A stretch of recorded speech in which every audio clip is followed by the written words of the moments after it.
Hey everyone, welcome back to the channel. Today I'm going to walk you through how to set up a project approval workflow in Smartsheet. By the end of this tutorial, you'll be able to automatically trigger approvals when certain criteria are met in your project, which is a total game changer for boosting your team's efficiency and keeping things moving. So if you've ever wanted to streamline your arrival confirmations or similar approval processes, stick with me because you'll have that up and running by the time we're done. Alright, let's jump in.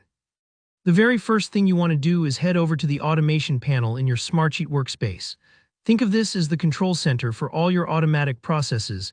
Basically, it's where the magic happens that takes repetitive tasks off your plate. Next up, click on Create from Template. Templates are super helpful here because they give you a solid starting point so you're not reinventing the wheel. In the search bar, just type in something like Request an Approval when specified criteria are met. This template is perfect for our demo because it's designed to trigger an approval request automatically based on rules you define. Once that template pops up, go ahead and select it. Give your workflow a name, let's call this one Approve. Naming your workflows clearly is a little thing that saves a lot of headache later, especially if you start building more automation for different processes. Now for our demo, here's the scenario. We want to automatically request an update approval whenever an arrival is confirmed. Maybe you run an event, manage guests at a venue, or oversee project stages. Anytime someone arrives, you want the system to ping the right people for an approval before updating the status. Automation like this means things don't stall if someone forgets to send a manual update. To do this, we define the when for our workflow. Choose the option that says when rows are changed. This just means your workflow will be always on the lookout for updates made to the sheet. Think of it as your workflow waiting patiently for the queue to act. Now let's specify the trigger. Set it so that when the confirmation field is updated to arrived, the workflow springs into action. We're basically telling Smartsheet, hey, whenever someone marks a guest as arrived, that's your signal.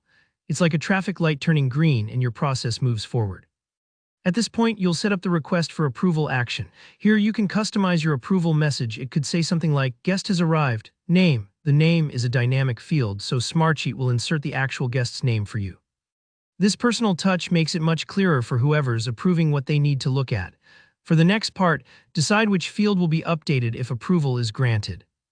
You'll set the action to change cell value in the status update column, and if the approval comes through, Smartsheet will automatically switch that status to arrived.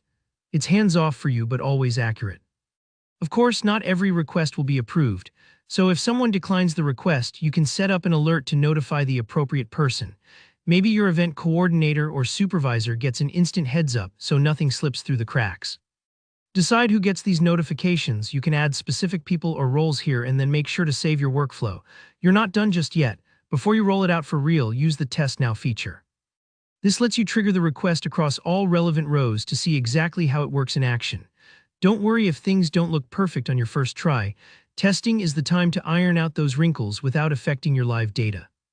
Once you're happy, head back to your main sheet and check out the notifications. You should see the approval request coming through as soon as arrived is marked. It's pretty satisfying to see it all flow automatically, and that's really it. You've now set up a smooth, reliable approval workflow in Smartsheet. If you found this tutorial helpful, go ahead and give this video a like. And if you have any questions or want to share how you're using these workflows in your own projects, just drop a comment below. Of course, don't forget to subscribe for more practical Smartsheet tutorials like this. Thanks for watching, and I'll see you in the next video.